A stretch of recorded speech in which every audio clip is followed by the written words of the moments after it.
Diamonds are forever. They are all I need to please me. They can stimulate and tease me. Hey, beautiful listeners. Welcome back to another episode of The Diamond Consumer, the show that cuts through all the sparkle and shines a light on what really makes the diamond world tick. I'm your host, Ms. Diamondz, your go-to expert on all things precious, and today we've got a big one. An episode that's going to leave you thinking, questioning, and maybe even reshaping how you view that glittering gem that's been a symbol of love, wealth, and power for centuries. Buckle up, folks, because we're diving deep into the world of diamonds. From their supposed rarity, to their ethical considerations, to the billion-dollar industry behind them. Now, we've all heard the stories. Diamonds are forever, they're rare, and they're the ultimate symbol of commitment. But in today's episode, we're going to ask, are natural diamonds truly as rare as we've been led to believe? What about those diamonds that come with a heavy, bloody history? And can we really talk about ethical diamonds in an industry that has long been associated with exploitation? We're also going to explore the idea of transparency in this world and whether it's possible to find clarity, not just in diamonds, but in how the industry operates. So let's get started.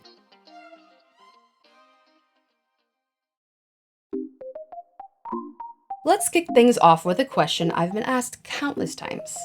Are natural diamonds truly rare? Now, when we think of diamonds, most of us picture something precious, unique, and hard to come by.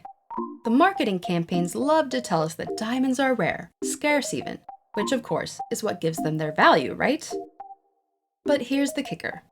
While natural diamonds may have been relatively rare in the past, the industry has changed. In the 20th century, a giant corporation called De Beers practically cornered the market, and for decades, they worked hard to maintain the illusion that diamonds were rare. This was done through strategic supply control and heavily marketing diamonds as a symbol of status and wealth. The reality? Natural diamonds aren't quite as rare as they're made out to be. In fact, the global diamond supply has exploded in recent decades, with new mines being discovered in countries like Canada, Russia, and Botswana. And more recently, synthetic diamonds have emerged. These lab-grown gems, produced under controlled conditions, are virtually identical to their natural counterparts in terms of appearance, but they don't carry the same scarcity and environmental costs. But back to natural diamonds. While they may still be valuable due to their perceived rarity, the supply is far from limited. So why are we still paying such a premium? Well, that's where things get a little murky.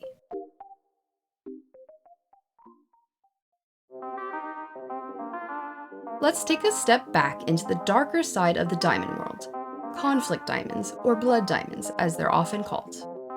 You've probably heard the term, but let's break it down.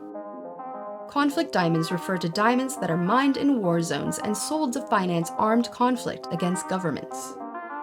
These diamonds have been tied to horrific human rights abuses, from child labor to forced labor and even violent exploitation of entire communities. The reality is, this isn't something that only happened in the past. While the 2006 film Blood Diamond brought this issue to the spotlight, the trade in conflict diamonds didn't magically disappear when the movie credits rolled. Despite international efforts, including the establishment of the Kimberley process in 2003, which was meant to prevent the flow of blood diamonds, the system is far from perfect. You see, the Kimberley process, though a step in the right direction, has faced major criticisms. It has been accused of having loopholes that allow diamonds mined in conflict zones to enter the global market under the guise of conflict-free status. This means that, even today, some diamonds sold in major markets could still have blood on their facets. The sad truth is, it's very difficult to fully guarantee that a diamond hasn't come from a conflict zone, especially when you consider how much of the industry relies on opaque supply chains. And while some retailers have moved toward traceability, the systems still have a lot of room for improvement.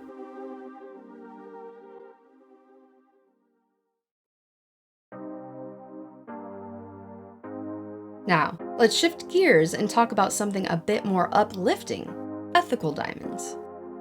As consumers become more aware of the darker side of the diamond trade, the demand for ethically sourced stones has been on the rise.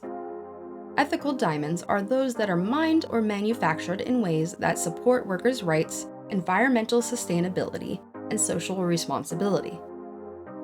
There are two primary types of ethical diamonds: those that are responsibly mined and those that are lab-grown.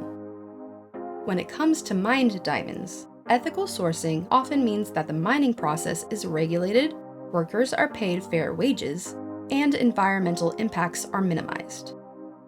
But as I mentioned earlier, even so-called ethical mines can still be a part of a supply chain with gaps in transparency.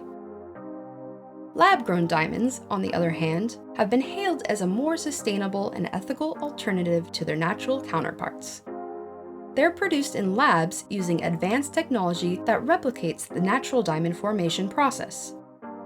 Because of their controlled creation process, lab-grown diamonds tend to have a lower environmental impact and can be produced without the human rights violations that often accompany traditional mining.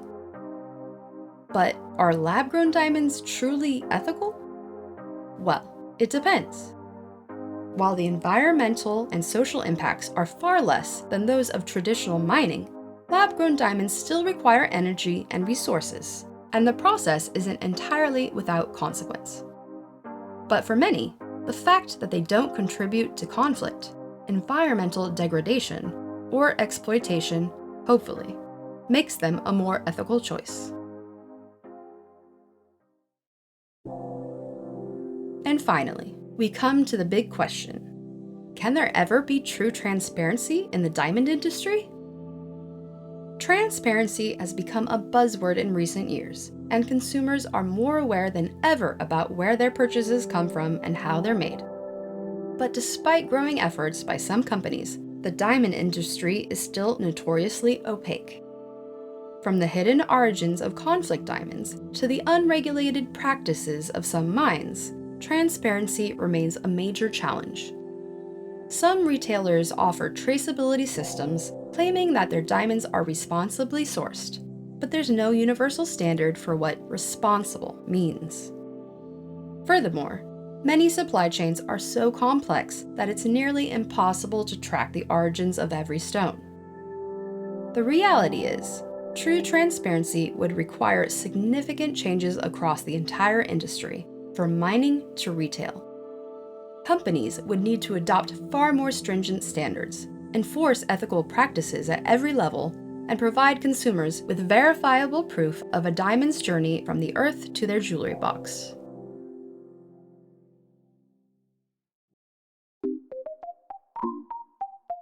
So, what does all of this mean for you, the modern diamond consumer? Are diamonds truly rare?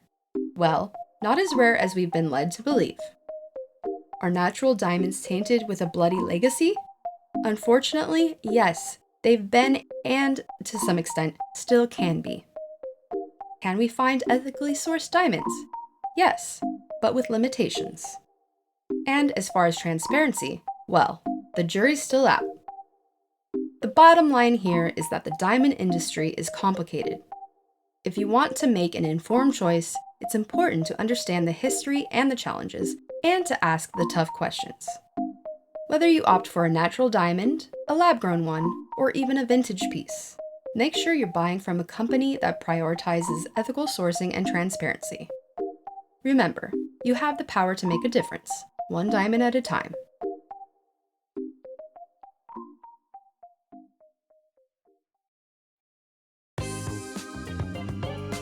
Thank you for joining me for this last episode of The Diamond Consumer. I hope this series gave you some valuable insights into the complex, often controversial world of diamonds. If you found this interesting or informative, please like and share. And if you want to learn more about the diamond trade and its history, be sure to check out my other series on the diamond industry. As always, stay brilliant and keep shining.